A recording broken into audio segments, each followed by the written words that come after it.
Caminos del Viento. Voces y silencios de los derechos humanos.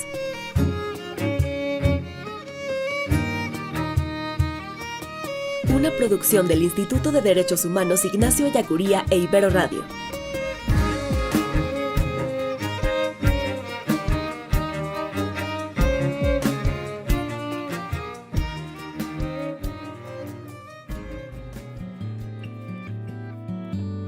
Bienvenidas y bienvenidos a Caminos del Viento.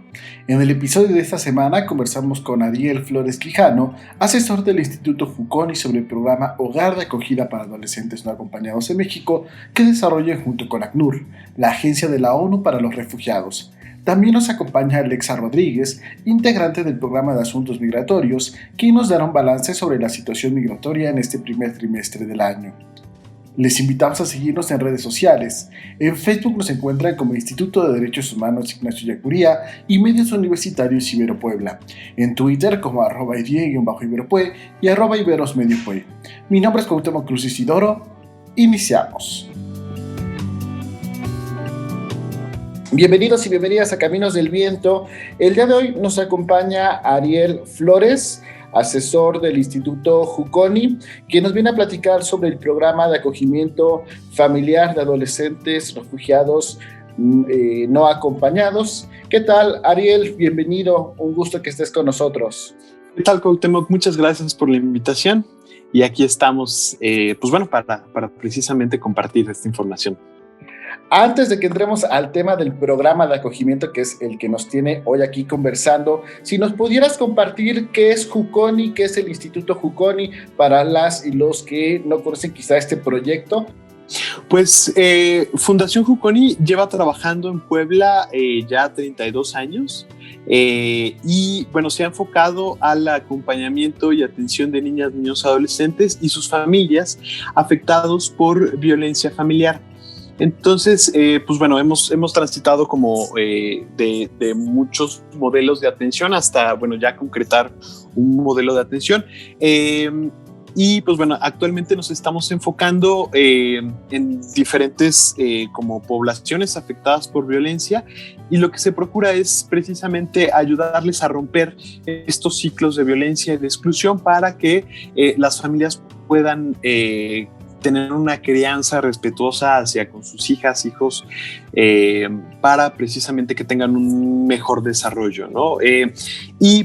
Ya desde hace 2 años empezamos a trabajar con otras instituciones para precisamente poder abordar otras poblaciones, como es el caso de este programa de acogimiento familiar, ¿no? Que ahorita ya entraríamos a detalle ahí. Y aproximadamente por ahí del 2001, la fundación se dio cuenta que la metodología que estaba desarrollando, se podía compartir a otras instituciones para que estas otras instituciones, tanto gubernamentales como de la sociedad civil, tuvieran la oportunidad de incorporarlo dentro de sus metodologías, lo que les pudiera funcionar para que pudieran mejorar sus prácticas. A raíz de eso se crea el Instituto Juconi, que es el área en donde me encuentro, que precisamente se encarga de sistematizar la metodología de intervención del programa Juconi, que es el área que está trabajando directamente con población, para poder desarrollar productos de capacitación a organizaciones afines, nuevamente, como te decía, tanto de la sociedad civil como organizaciones gubernamentales, tanto a nivel nacional como internacional. Entonces, hacemos tanto capacitación como asesorías para desarrollo organizacional, sobre todo en este eje de la atención a poblaciones afectadas por violencia. Y particularmente en las últimas semanas hemos visto este relanzamiento del programa de acogimiento de familias de adolescentes refugiados no acompañados. ¿Nos podrías contar qué es este programa, de dónde nace y un poco también cuál es el contexto que ustedes ven sobre los adolescentes refugiados no acompañados?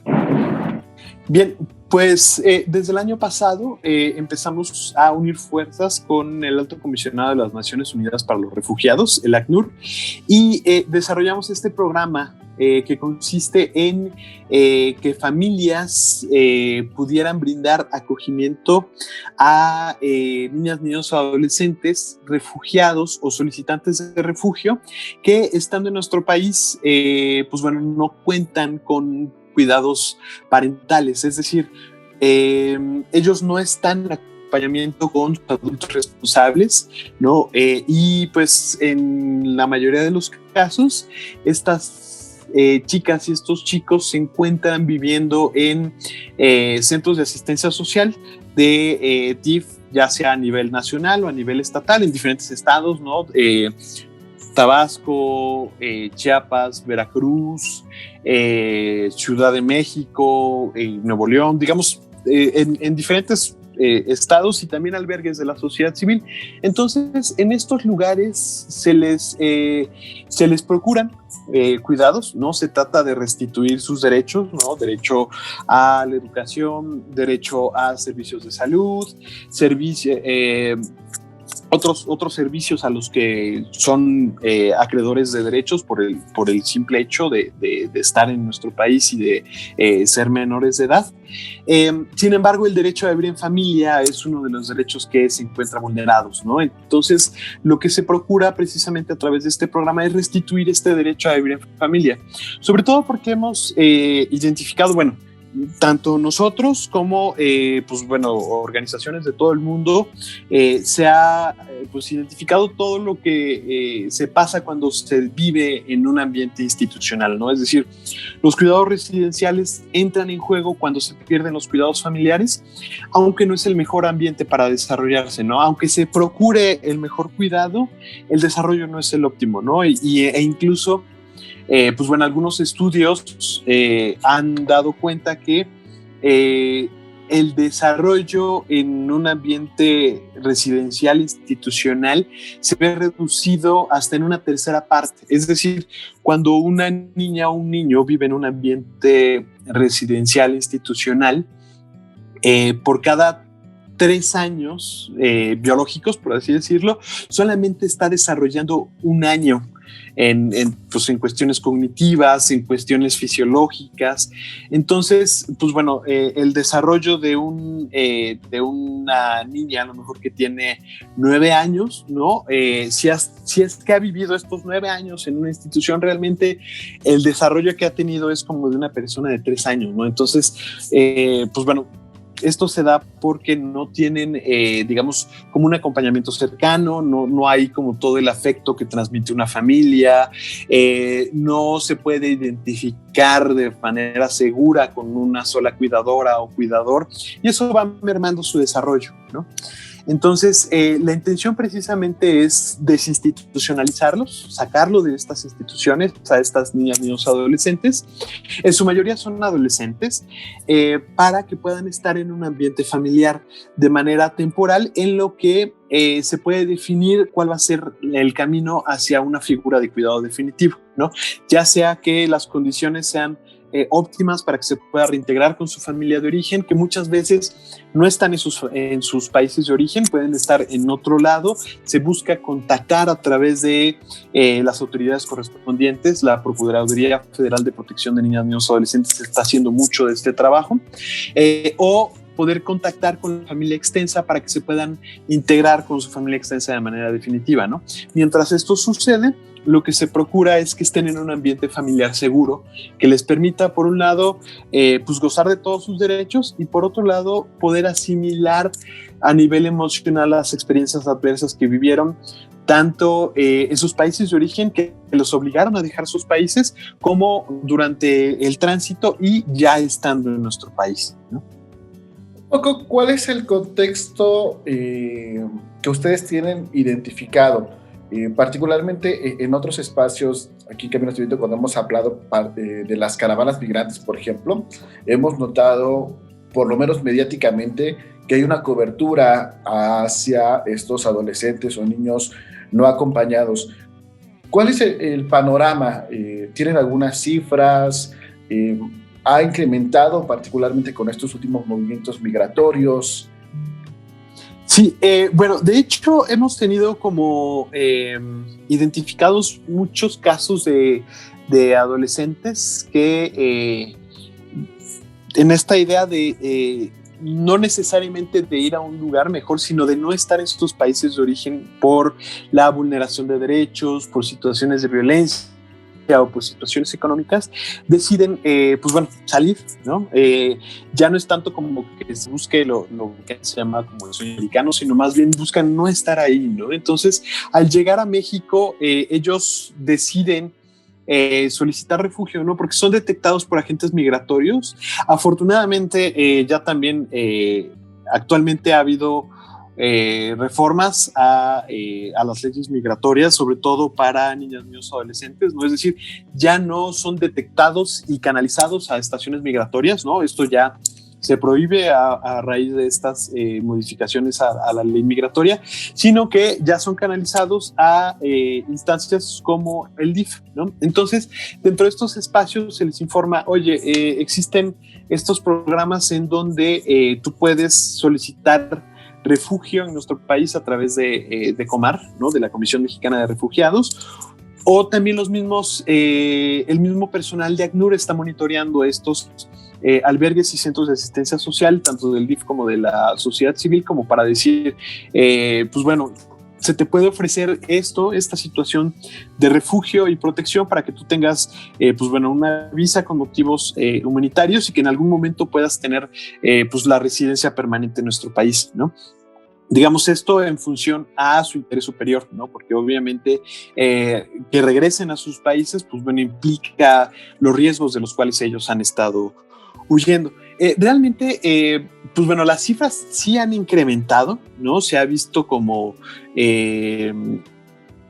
hay tantos niñas, niños, adolescentes que han migrado, ¿no? Y que han solicitado refugio. Sin embargo, como que esta relación entre migrantes y refugiados en niñas, niños, adolescentes es muy dispar, ¿no? O sea, aunque hemos visto que son miles los que están migrando, realmente son pocos los que están solicitando la situación como refugiados, ¿no? Esta es precisamente la población a la que nosotros nos estamos enfocando, ¿no? Refugiados o solicitantes de refugio.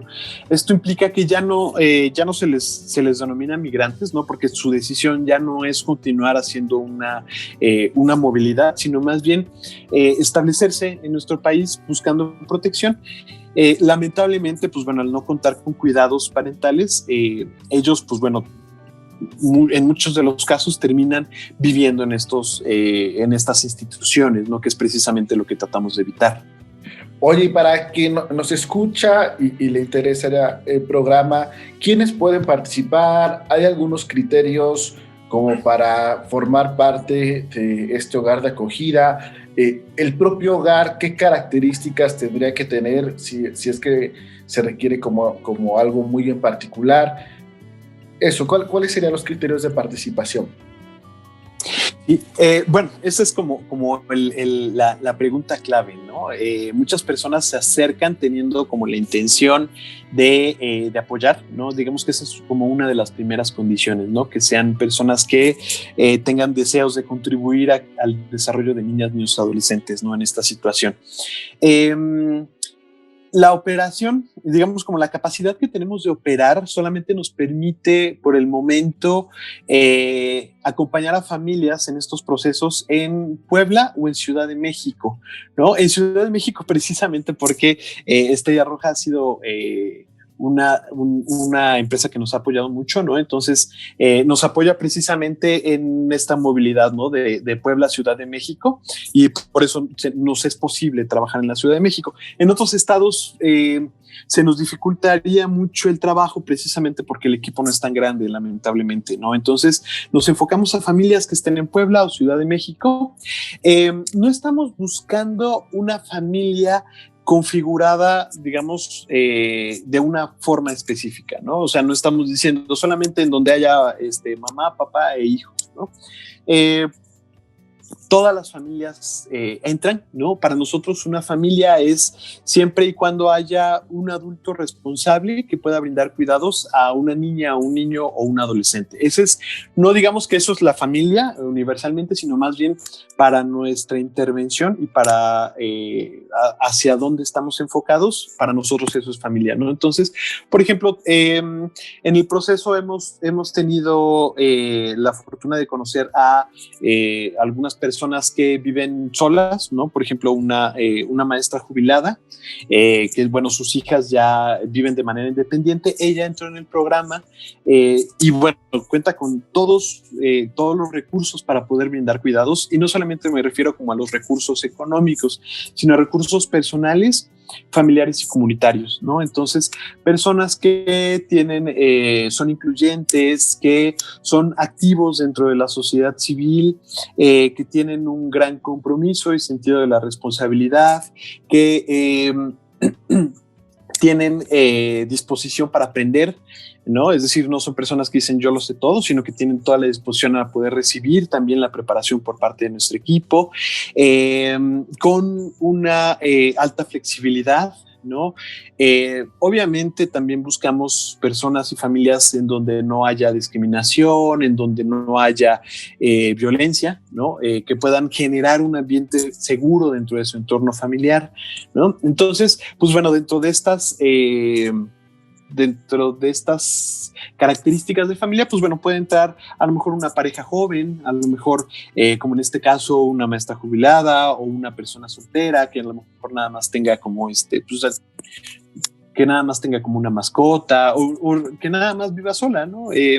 O puede ser una familia, un matrimonio o una pareja que vive en unión libre o que tengan hijos. Es decir, está abierto no a una configuración, sino más bien como a características personales y familiares, ¿no? Ahora, a veces está como no basta la buena intención o la disponibilidad y los recursos económicos, ¿no? Hay algunas otras responsabilidades, o bueno, bien, hay una serie de responsabilidades que tengan que cumplir estas familias o estos hogares de acogida. Entendemos o se sobreentiende que la parte del sustento económico, ¿no? Pero va más allá del mero sustento económico, la responsabilidad. Claro, sí. Pues como la crianza de toda niña, todo niño o todo adolescente, ¿no? La familia tiene que, pues, ver por que la chica o el chico pueda gozar de todos los derechos, ¿no? Es decir, velar por el acceso a la educación, a servicios de salud, a poder ejercer su credo, tener pues, espacios de esparcimiento, de vivir en un ambiente seguro, digamos, como toda niña o todo niño dentro de un entorno familiar, ¿no? Aquí algo que me gustaría especificar, hablando de las responsabilidades, por un lado es poder hacer la diferencia con lo que es la adopción, ¿no? Porque de repente sí se han acercado muchas familias, pero pensando que es un proceso de adopción. La diferencia aquí es que la figura de cuidado alternativo que es la adopción es una forma de cuidado definitiva. Es decir, la familia adquiere la tutela por completo de esta persona y pues bueno, ya hasta pues, toda la vida, ¿no? Prácticamente. En el caso del acogimiento familiar es una figura de cuidado temporal, ¿no? En lo que se resuelve esto que te comentaba anteriormente, ¿no? ¿Cuál va a ser el camino para que esta persona tenga cuidados de manera definitiva, ¿no? Pueden ser unos meses, puede ser un año. No estamos pidiendo que las familias se puedan comprometer, que es parte de las responsabilidades, entre 6 meses y un año, ¿no? Estimamos que en ese tiempo se pueden definir precisamente las vías para que se pueda integrar en un entorno familiar de manera definitiva o que se prepare para la vida independiente, dependiendo de la edad del adolescente, ¿no? Obviamente las familias no van a estar solas o no están solas dentro de este proceso. Siempre va a haber el acompañamiento por parte de nuestro equipo, ¿no? Entonces, parte de este programa implica que las familias acepten nuestro acompañamiento, ¿no? Tanto de manera previa ¿no? Porque hacemos también como un proceso de preparación que dura algunos meses, bueno, todo lo que es la preparación por parte de Juconi, la valoración y también la valoración por parte del DIF nacional, que es el organismo que nos está acompañando para poder certificar a las familias, ¿no? Es decir, en nuestro país, para que una familia pueda brindar acogimiento de manera oficial o legal, por así decirlo, necesita ser certificado por precisamente esta instancia, ¿no? Ya sea a nivel estatal o a nivel nacional, en el caso de nuestro programa que nos está apoyando con las certificaciones, el DIF nacional. Entonces, es tanto el acompañamiento de manera previa como durante todo el acogimiento, nosotros vamos a estar acompañando a la familia para precisamente, por un lado, ayudar a la integración de niña, niño o adolescente en el entorno familiar, como para poder identificar cuáles son los caminos para poder restituir los derechos de estas niñas y de estos niños, ¿no? Es decir, a lo mejor no cuenta con la documentación necesaria para poder acceder a un servicio de salud o un servicio educativo. Entonces, hacemos el acompañamiento también a través del apoyo de la Procuraduría Federal de Protección para encontrar la forma en la que pueda acceder a servicios educativos, ¿no? Es decir, la familia no va a estar solo en este proceso, ¿no? Siempre vamos a estar ahí nosotros para poder contribuir a que estos derechos sean restituidos, ¿no? Obviamente también como responsabilidades la familia tiene que pues además de esta restitución de derechos, pues bueno, tener como una responsabilidad afectiva y emocional hacia con la niña, niño o adolescente, ¿no? No solamente como pues aquí estás, ¿no? Sino te brindamos un cobijo dentro del entorno familiar, ¿no? Hay un proceso afectivo, ¿no? Procuramos que se forje una relación de apego seguro, ¿no? Eso es también como parte de la responsabilidad de la familia y también parte de responsabilidad de nosotros, ¿no? Porque el vínculo que nosotros hacemos ayuda a que estas relaciones sean seguras. Entonces, pues bueno, también una parte importante es que las familias tengan, pues bueno, responsabilidad y que tengan disposición a comunicarnos todo lo que esté pasando, ¿no? Es decir, buscamos que todos los procesos sean transparentes, sean seguros y cualquier situación de riesgo que la familia lo pueda identificar y lo pueda canalizar con nosotros, ¿no? Es decir, porque en algunos procesos hemos visto que de repente las familias como que quieren quedarse con todo, ¿no? O sea, como que casi como que la familia quiere hacer su propio proyecto individual, ¿no? Y yo quiero cuidar y quiero como forjar a esta persona, ¿no? Y ocultan muchas cosas, ¿no? Entonces lo que procuramos es que las familias tengan la apertura de compartirnos todo lo que está pasando para precisamente a nuestra visión poder identificar si hay posibles riesgos y prevenirlos. Ya nos compartes un poco como estas características de los hogares, de las familias, un poco nos has detallado las etapas que transitan para llegar a ser un hogar de acogida, pero nos regresamos un paso como antes. ¿Cuál sería el proceso para participar en el programa? O sea, si yo estoy escuchando y me interesa ser igual un hogar de acogida, ¿a dónde tengo que ir? ¿Qué requisitos tengo que cumplir como más documentales o formales, más allá de esta buena intención que creo que es como el punto inicial, ¿no? Tener esta iniciativa de querer participar. Excelente, Cau. Pues primero es ponerse en contacto conmigo, ¿no? Yo soy, digamos, como la persona que está encargada de la convocatoria y el primer contacto, ya sea por vía WhatsApp, ¿no? ¿Puedo dejar mi teléfono? ¿No hay ningún problema? Sí, adelante. Mi número es 22 21 83 14 13.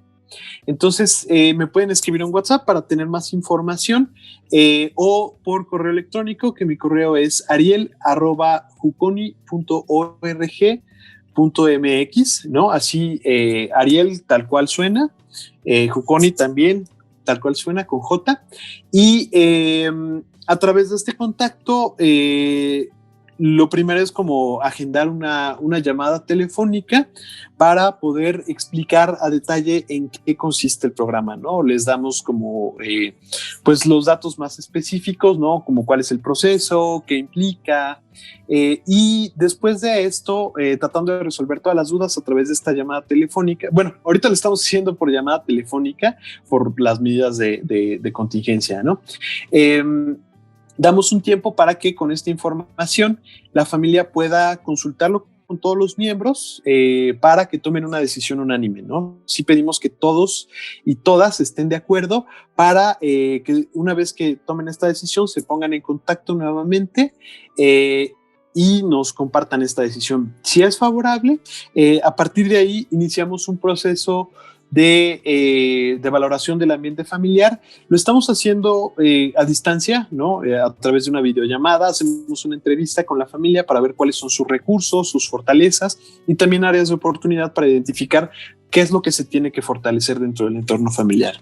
Si todo es favorable, se continúa con un proceso grupal de preparación, ¿no? Como que se van juntando varias familias y empezamos a tener sesiones en donde se van abordando distintos temas que son necesarios para el acogimiento familiar, ¿no? Cómo desarrollar un ambiente seguro dentro del entorno familiar, cómo desarrollar disciplina, cómo desarrollar rutinas, cómo poner límites dentro del entorno familiar, digamos, todo lo que se necesita para brindar contención a una niña, niño o adolescente en estas circunstancias. A partir de ahí, una vez que se tiene como este proceso de preparación, iniciamos el acompañamiento para la certificación con el DIF nacional, ¿no?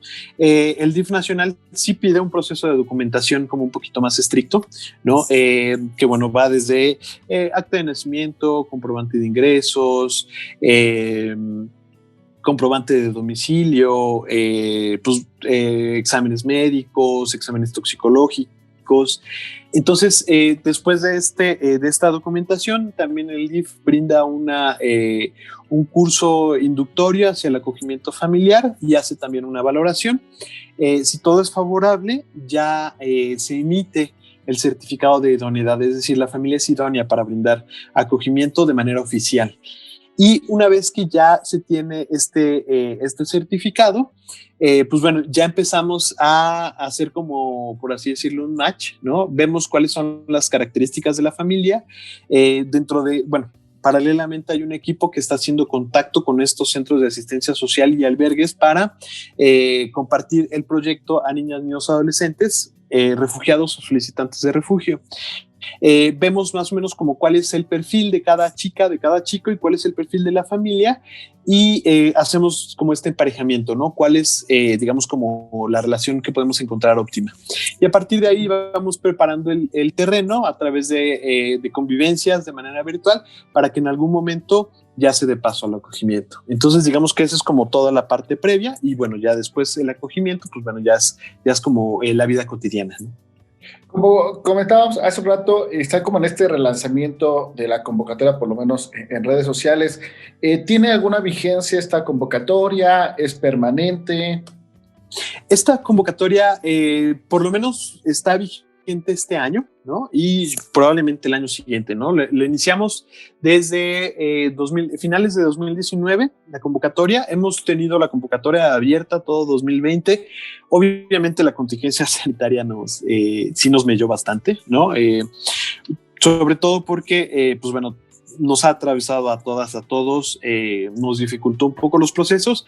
Ya adecuamos los procesos, digamos, como a las medidas de seguridad para evitar riesgos de contagio, ¿no? Digamos como que ya desarrollamos protocolos para mantener la seguridad tanto de las familias, de las niños, niños, adolescentes, como de nuestro equipo, ¿no? Entonces, hemos continuado con la convocatoria, actualmente está abierta y seguramente el siguiente año estará abierto.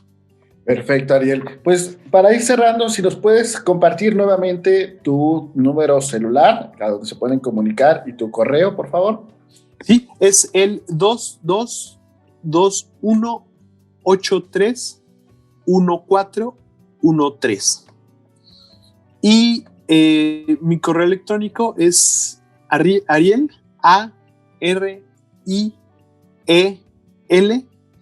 juconi, juconi.org.mx.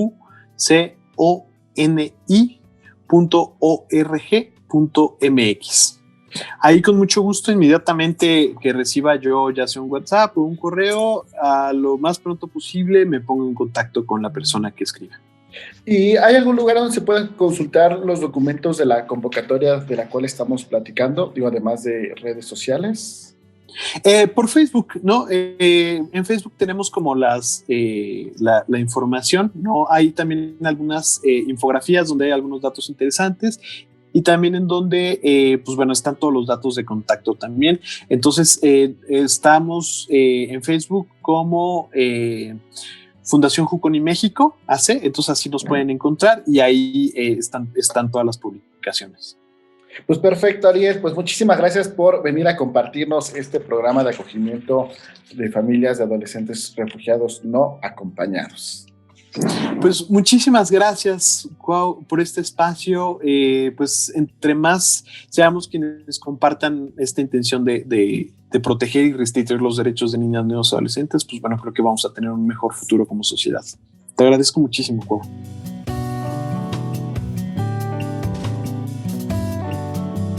Continuamos en Caminos del Viento. El día de hoy nos acompaña Alexa Velázquez, estudiante de Relaciones Internacionales e integrante del programa de Asuntos Migratorios del IDIE. ¿Cómo estás, Alexa? Hola, Cuau. Estoy muy bien, muchas gracias. ¿Y tú? Muy bien, contento de tenerte aquí, sobre todo porque el día de hoy nos vienes a dar todo un análisis, un enfoque sobre este primer trimestre ya casi del año, ¿no? Este recuento entre los primeros meses de este 2021 desde el panorama de las migraciones, que sin duda pues ha sido meses, semanas de mucho movimiento en la agenda mediática, en la agenda de las organizaciones. Ya lo comentábamos la vez pasada, este caso que había ocurrido del asesinato de migrantes, sin duda, pues sigue poniendo este énfasis en la protección de los derechos humanos. Y hoy nos vienes a contar un poco más también de estos datos sobre migración, el tema también, el análisis del cambio de la política de Estados Unidos con la llegada de Joe Biden, ¿no? Que, bueno, para muchos, para muchas, pues hay cierta esperanza en que se cambien tipo de políticas migratorias, o por lo menos este discurso que se venía implementando desde el trumpismo. Pues te escuchamos, Alexa, ¿qué nos vienes a contar el día de hoy? ¿Cuál es tu análisis? Bueno, pues muchas gracias por esta invitación, por este espacio, Cuau.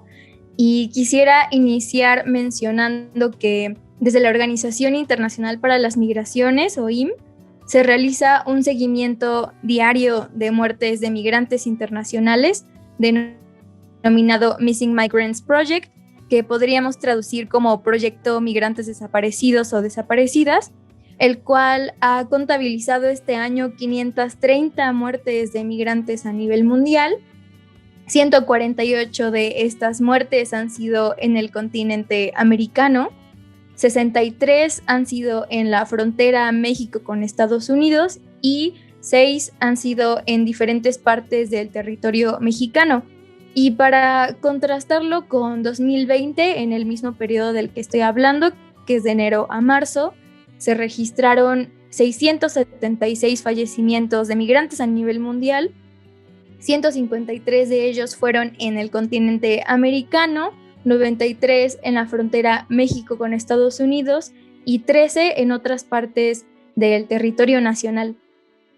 Y bueno, creo que pues estos datos nos exponen que a pesar de la pandemia que hemos estado viviendo y que todavía vivimos, el flujo migratorio tanto a nivel internacional como en el continente americano realmente pues no ha disminuido. No ha disminuido pues tanto como esperaríamos, ¿no? Al igual, pues frente a esta información me parece muy relevante mencionar que lamentablemente las y los migrantes que logran entrar a México con la intención de llegar hasta Estados Unidos y que cruzan por Puebla, de acuerdo con una entrevista que hicimos desde el IDIE realizada al padre Gustavo, quien es responsable del albergue en la parroquia de Nuestra Señora de la Asunción, aquí en Puebla, Los migrantes son cooptados por el crimen organizado. Usualmente esto sucede en la Capu o en el Mercado Hidalgo, y pues estos migrantes son forzados por los grupos delictivos a robar autopartes, también a cometer pues otros delitos, y son extorsionados o también torturados en casas de seguridad, y después a veces los dejan libres, ¿no? No es en todos los casos. Por otro lado, también creo que es importante mencionar que debido a las reformas de diversos artículos de la Ley de Migración y de la Ley sobre Refugiados, Protección Complementaria y Asilo Político, que ocurrieron en noviembre del año pasado, mediante las cuales, entre comillas, supuestamente, se busca garantizar de manera más efectiva el cumplimiento de los derechos de la niñez y adolescencia migrante. Es por esto que las estaciones migratorias ahora tienen prohibido detener a niños, niñas y mujeres. Pero esto ha provocado que separen a las familias por género, sobre todo si son parientes no nucleares.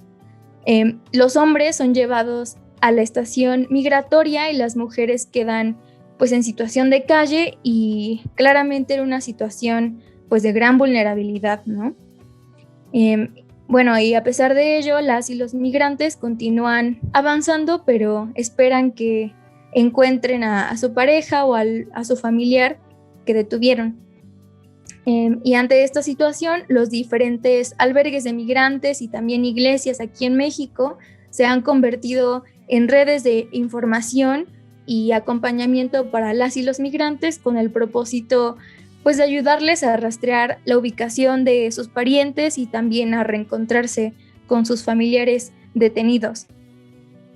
Y sumado a lo anterior, otra situación a la cual se deben enfrentar las personas migrantes en tránsito son las redes de trata de personas y otros delitos, como lo expuso un reportaje realizado por la Jornada de Oriente, en el cual se informa que la Unidad de Inteligencia Financiera, la UIF, identificó en Puebla 34 empresas y un ayuntamiento que han lavado dinero aquí en Puebla derivado de una red de trata de personas.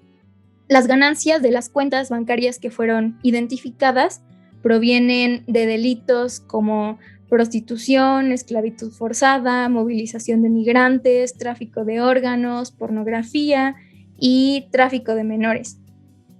El titular de la UIF, que es Santiago Nieto Castillo, mencionó que en Puebla y en otros estados del país se ha registrado la modalidad de sustracción de niños y niñas para llevarlos a otras ciudades de México, pero también al extranjero con fines de explotación.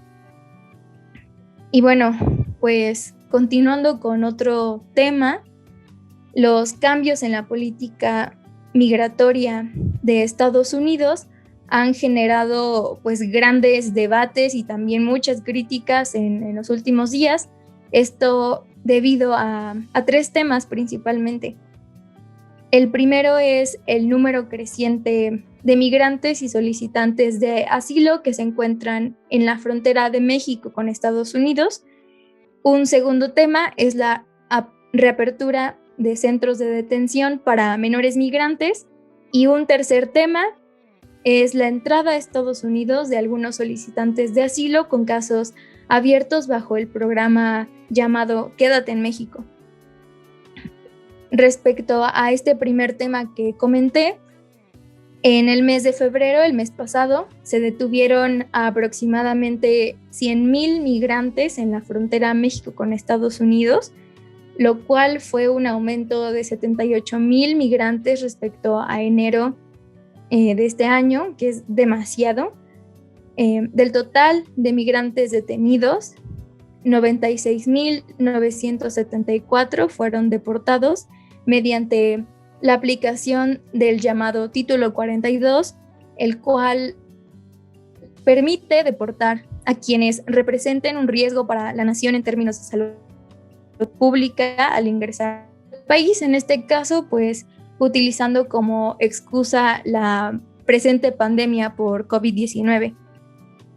Y sumado a lo anterior, agentes de la patrulla fronteriza en Estados Unidos detuvieron Fueron de 4.500 migrantes únicamente el miércoles 4 de marzo. Es una cifra enorme, la verdad. Es inimaginable esta cantidad de llegando a la frontera, ¿no? Y por esta cantidad tan grande esperan que incremente el número de migrantes no solo en los próximos días, sino también en los próximos meses de este año.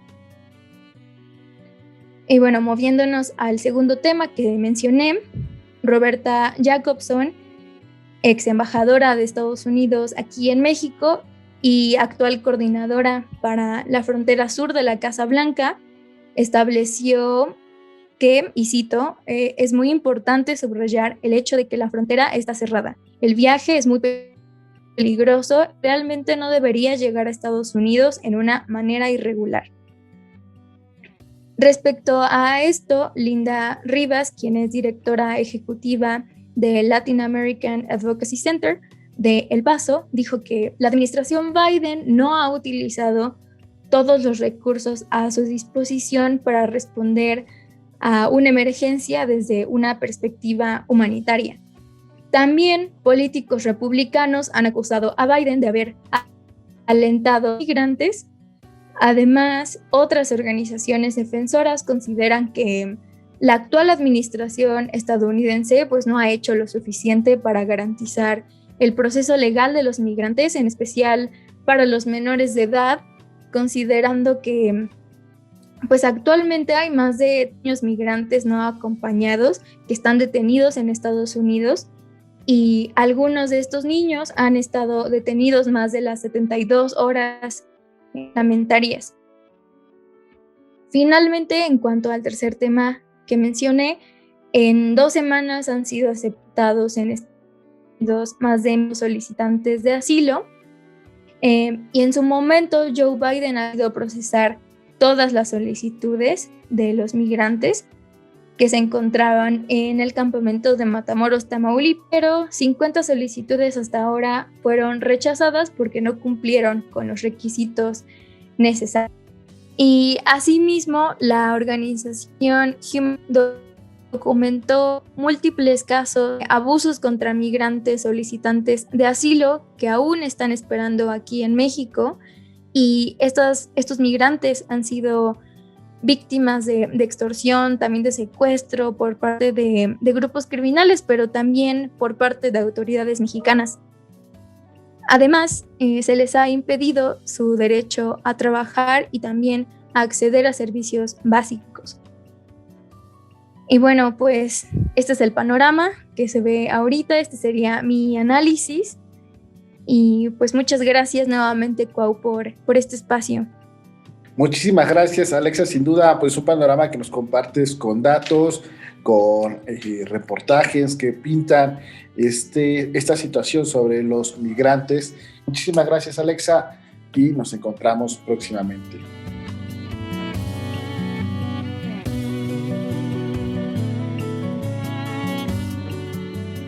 Así llegamos al final de Caminos del Viento. Recuerda que tenemos una cita todos los jueves en punto del mediodía a través de las diferentes plataformas digitales. Mi nombre es Cuauhtémoc Cruz Isidoro, a nombre del Instituto de Derechos Humanos Ignacio Ellacuría. Muchísimas gracias por acompañarnos. Hasta la próxima.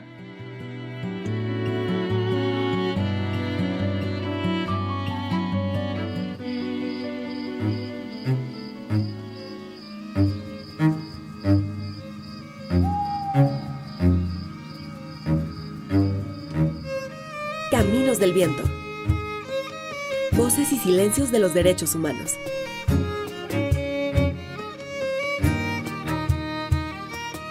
Una producción del Instituto de Derechos Humanos Ignacio Ellacuría e Ibero Radio. Escucha nuestro siguiente podcast de Caminos del Viento.